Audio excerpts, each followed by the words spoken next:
igreja encerra esse ano litúrgico, o ano C, que São Lucas, nos acompanhou durante o ano todo, com essa festa de Cristo Rei do Universo, de uma forma única e especial. Porque eu penso que a ideia de rei que nós temos é a ideia de alguém poderoso, alguém rico, alguém com poder, alguém importante, E aqui nós vemos um homem crucificado, um homem zombado, caçoado, insultado. Todos insultam Jesus. Os chefes zombam. Você salvou os outros, salve a si mesmo. Se você é o Messias. Messias significa ungido. Os reis eram ungidos para exercer o seu reinado, o seu pastoreio. Rei era ligado com a figura do pastor, que apacenta, que cuida do rebanho. E o Messias estava muito ligado a essa função real, E eles zombam, e os soldados também caçoavam dele, ouvindo talvez os chefes, e ofereciam vinagre, e diziam: se és o rei dos judeus, salva-te a ti mesmo. Todos falam para Jesus salvar-se, mas Jesus não veio ao mundo para salvar-se, veio para nos salvar. O seu nome, o único que o chama pelo nome é o chamado bom ladrão, fala Jesus. Jesus significa Javé salva.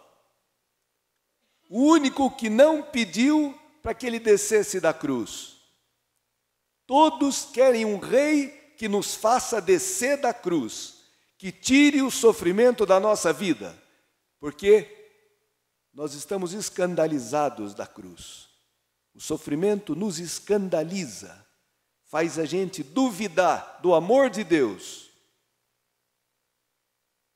Jesus não desce da cruz. Se ele tivesse descido, eu estaria perdido, e você também, e o mundo inteiro, perdido, condenado ao inferno, porque é isso que os nossos pecados merecem para nós, o inferno, pelos nossos atos de egoísmo, de orgulho, de avareza, de competição, de ciúme, nossos julgamentos dos outros, nossa preguiça, nossa indiferença, por todos os nossos pecados. Se Jesus tivesse descido da cruz, estaríamos perdidos. Ele não desceu. O único que não pediu para ele descer da cruz foi o chamado bom ladrão, que repreendeu o outro. Disse: você não teme a Deus, estando na mesma condenação? Nós estamos aqui porque fizemos o mal, matamos, roubamos, fizemos o diabo. Mas esse daí não fez mal nenhum.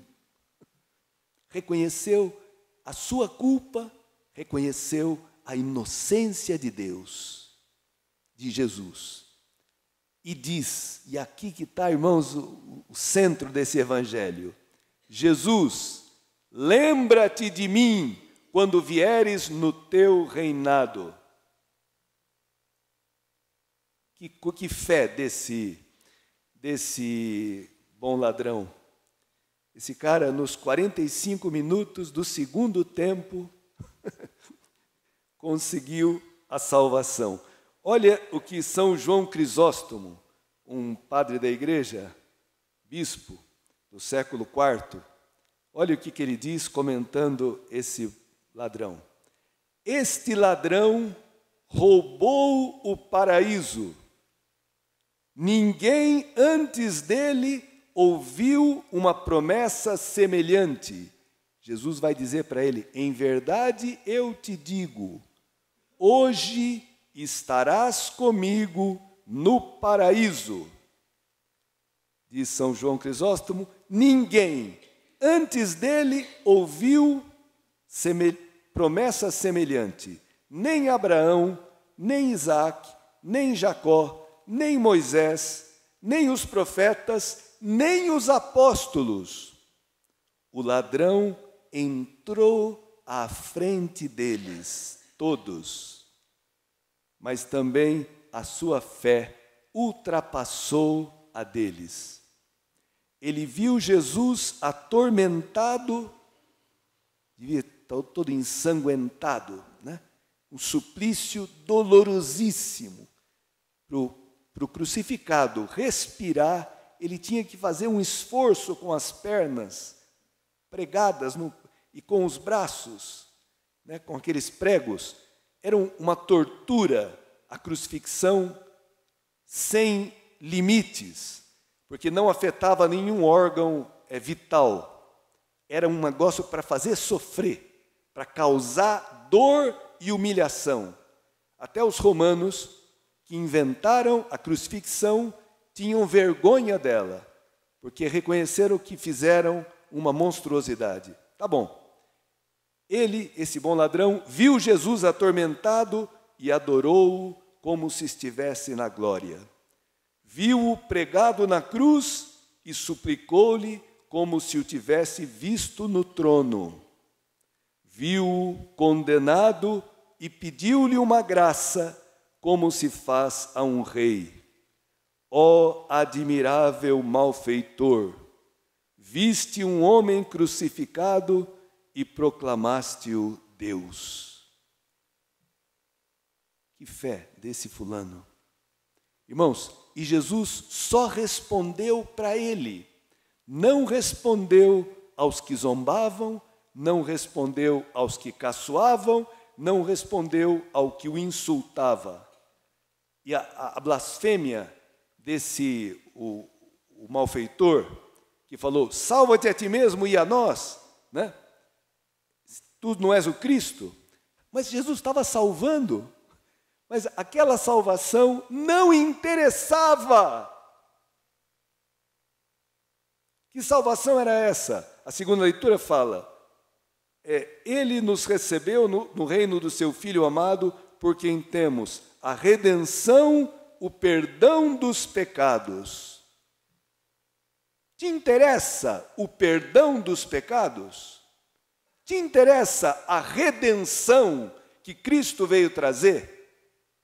Redenção do pecado e da morte, te interessa? Para esse ladrão não interessava, só interessava uma coisa: alguém que me tire da cruz, só isso. Que coisa, irmão, que mistério que é a conversão. Que mistério impressionante. E no fundo, esse ladrão que rouba o paraíso tem uma mensagem maravilhosa para todos os homens, né? Nunca é tarde para arrepender-se e retornar ao Senhor. Nunca é tarde. Esse cara, na última hora, o que ele fez para merecer o paraíso? Porque hoje estarás comigo no paraíso. Esse bom ladrão esperava a salvação para o fim do mundo. Lembra-te de mim, Senhor, quando vieres no teu reino, quando for o dia do julgamento final. E o Cristo fala: não, no fim do mundo não, hoje, agora. A salvação é para hoje, irmãos, não é para amanhã, não é para o fim do mundo, é para hoje. O Evangelho de Lucas é o Evangelho do hoje. Lembra do Zaqueu? Hoje eu devo ficar na tua casa. Hoje a salvação entrou nessa casa. É o Evangelho do hoje. O hoje da salvação. Hoje estás comigo no madeiro, na cruz. Hoje estarás comigo no paraíso. O que é o paraíso? O que é o céu? Estarás comigo. Estar com Cristo é o céu. Por isso que eu posso já estar no paraíso aqui, no meio da doença, no meio da falta de dinheiro, no meio das decepções humanas, no meio dos problemas, da nossa fragilidade. Se eu estou com Cristo, eu já começo a experimentar o céu, o paraíso. Porque o céu é Cristo, é estar com Cristo. Irmãos, então uma palavra maravilhosa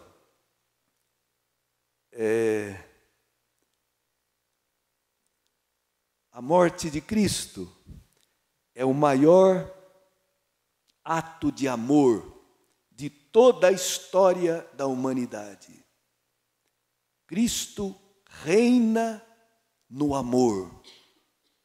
Os homens ambicionam, se matam por causa do poder, para ter domínio sobre os outros, para fazer as suas vontades. Cristo reina amando, amando o pecador, amando gratuitamente e trazendo um reino eterno. Porque, irmãos, os reinos desse mundo passarão, não são eternos. Porque as pessoas morrem, graças a Deus, nós morremos. Mas tem um reino eterno. Esse rei ressuscitou 3 dias depois. Estava vivo e continua vivo até hoje. Jesus é o mesmo, diz o Apocalipse, ontem, hoje e para sempre. E esse Jesus, diz o hino maravilhoso da carta aos Colossenses, é o primogênito de toda a criação e é o primogênito dos ressuscitados da morte. Primogênito significa que tem a primazia, é o primeiro filho que tem direito à bênção. Jesus é o princípio de toda a criação, tudo foi feito por Ele e para Ele. Impressionante, irmãos. E Ele é o primeiro dessa nova humanidade que vem vencer a morte, o grande inimigo do homem, fruto do pecado. Cristo vem nos reconciliar com Deus, conosco mesmos, com as pessoas. Irmãos, eu não vou me estender.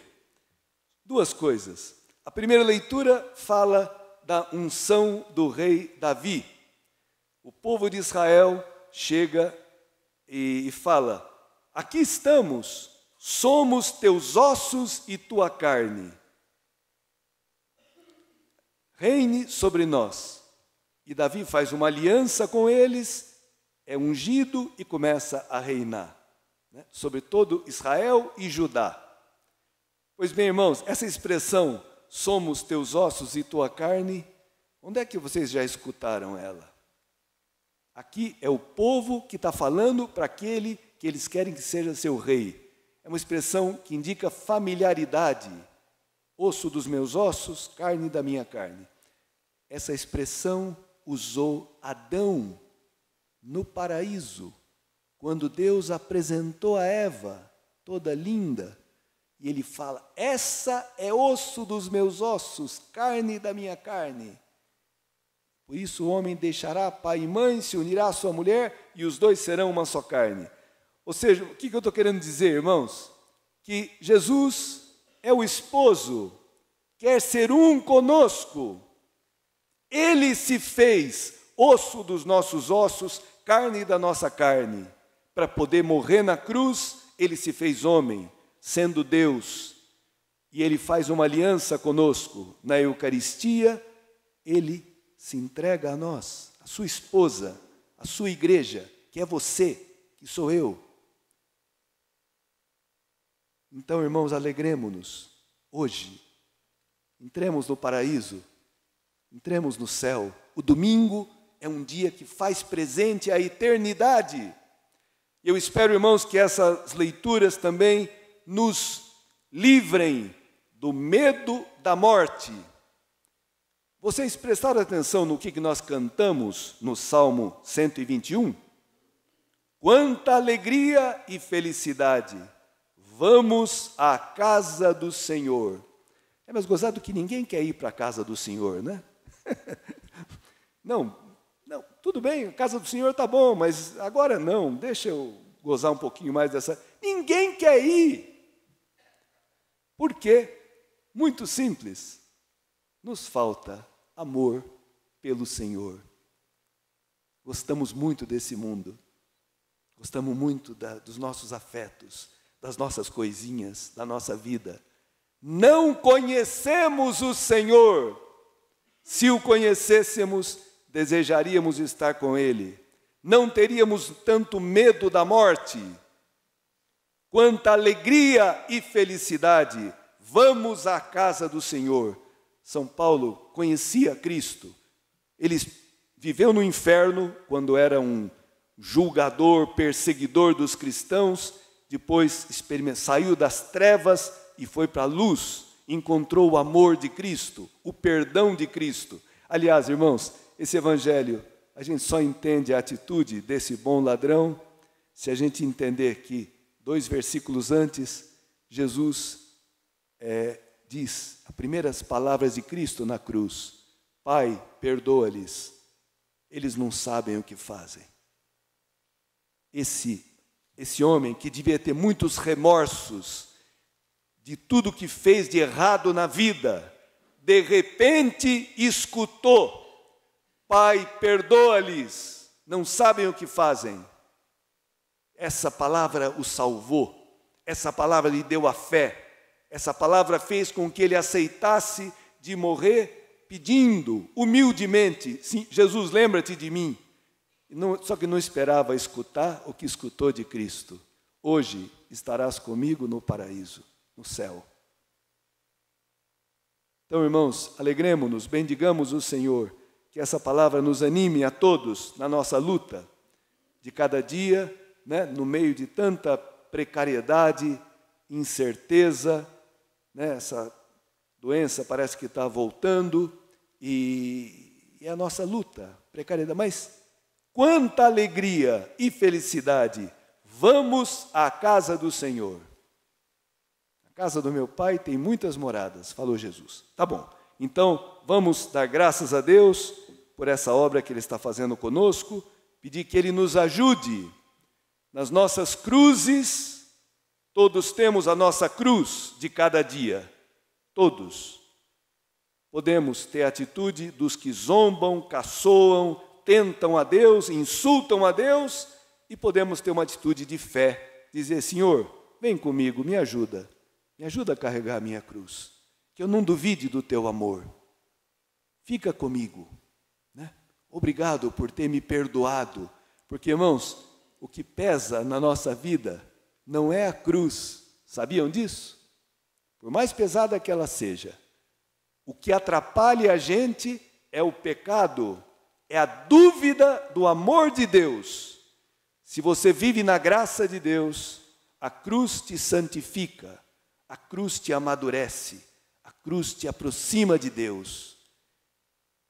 Mas na graça de Deus, não no pecado. O pecado é sempre aquela dúvida: será mesmo que Deus me ama? Será que que a vida não é uma desgraça? Que tudo me acontece contra, né? O pecador vê tudo com os olhos errados. A graça de Deus nos faz enxergar a vida com os olhos da fé e com os olhos justos.